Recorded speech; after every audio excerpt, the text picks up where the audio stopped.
بسم اللہ الرحمن الرحیم. السلام علیکم. I am Hakim Tayyab. Welcome to my channel.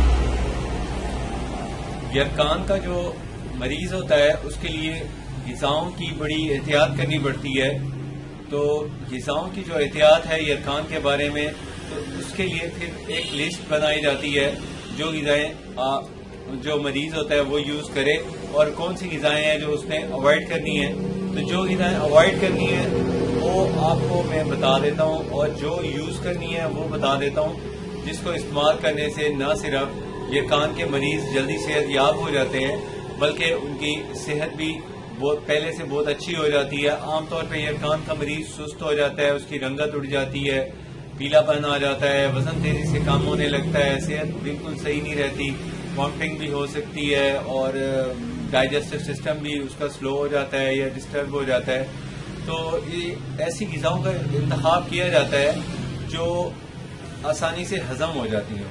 آسانی سے ہضم ہونے والی جو غذائیں ہیں ان میں سر فہرست ایسی غذائیں ہیں جو سیال حالت میں ہوتی ہیں.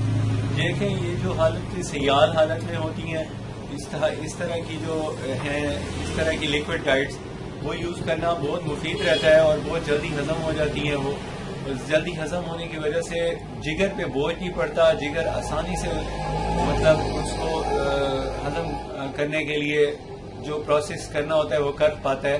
ورنہ عام طور پہ جن لوگوں کا یرکان کا مسئلہ ہوتا ہے ان کا جگر فالٹی ہوتا ہے، فیٹی ہوتا ہے، یا اور کسی قسم کے نقص اس میں آ جاتے ہیں، ورم آ جاتا ہے، سدے پڑ جاتے ہیں. تو اس کو ختم کرنے کے لیے جو آپ کو کلیہ بتا رہا ہوں وہ یہی ہے کہ ایسی غذا کا استعمال کریں جو جلدی ہضم ہوتی ہو. اور ساتھ میں آپ کو بتاتا چلوں کہ جو بہت اچھا اور مفید رہتا ہے استعمال کرنا یرکان کے مریض کی غذا میں، وہ یہ ہے کہ آپ نے استعمال کرنی ہے ہلدی.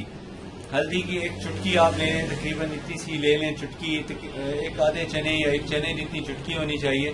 اور یرکان میں بہت زیادہ جو مفید رہتی ہیں غذا وہ ہے دہی اور لسی کا استعمال.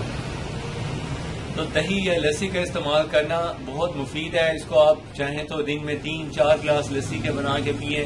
بس یہ ہے کہ اس کے اوپر ملائی نہیں ہونی چاہیے، یعنی مکھن وغیرہ وہ آپ ذرا چھان کے یوز کریں لسی، تو اس کا زیادہ اچھا رزلٹ ملے گا آپ کو. اور جب دہی یوز کریں تو دہی کے اندر آپ نے اتنی سی چٹکی دہی کی، مطلب دہی کے اندر اتنی سی چٹکی آپ نے ہلدی کی مکس کر لینی ہے، ہلدی پاؤڈر کی. اور ہلدی پاؤڈر کا روزانہ استعمال جاری رکھیں. انشاءاللہ یرکان کا مسئلہ بالکل جلدی ٹھیک ہو جائے گا. اس کے ساتھ آپ نے جو دوائیں استعمال کر رہے ہیں یرکان کے لیے وہ کرتے رہیں. اس کے اثر کو یہ بہت تیزی سے بڑھاتی ہے اور اس کا صورت کے ساتھ اس کا اثر ہوتا ہے. اور نہ صرف نظام درست ہوتا ہے بلکہ جگر کو بھی طاقت ملتی ہے. اور یرکان کو ختم کرنے میں اس کا جو ادویات کا اثر ہوتا ہے اس کو یہ بہت تیزی سے بڑھاتی ہے، فاسٹ کر دیتی ہے، جس کی وجہ سے یرکان کے مریض جلدی صحت یاب ہو جاتے ہیں. اور ساتھ میں یرکان میں جو خاص احتیاط ہے وہ یہ ہوتی ہے کہ جنسی طور پہ آپ کو چاہیے کہ آپ بہت احتیاط کریں، جنسی فعل سے پرہیز کریں اور ریسٹ کریں. بیڈ ریسٹ کی وجہ سے بہت سے مریض ٹھیک ہو گئے، بغیر دواؤں کے ٹھیک ہو گئے. کیونکہ انڈر ریسٹ جب انسان ہو جاتا ہے تو اس کو ذوف پیدا ہوتا ہے. ذوف کی وجہ سے جو سب سے پہلے ٹارگیٹڈ آرگنز ہیں ہمارے بدن کے وہ یہی ہیں، دماغ پہ اثر ہوتا ہے، جگر پہ اثر ہوتا ہے اور دل پہ اثر ہوتا ہے تھکن کا. تو اس لیے آپ کو چاہیے کہ اپنی صحت کا خاص خیال رکھتے ہوئے آپ ان چیزوں کا استعمال رکھیں، اور جو چیزیں آپ کو سوٹ نہیں کرتی ان سے اوائڈ کریں. مجھے نیکسٹ ویڈیو تک کے لیے اجازت دیجیے. اگر میرا چینل آپ نے ابھی تک سبسکرائب نہیں کیا تو پلیز سبسکرائب کر لیں. اللہ حافظ.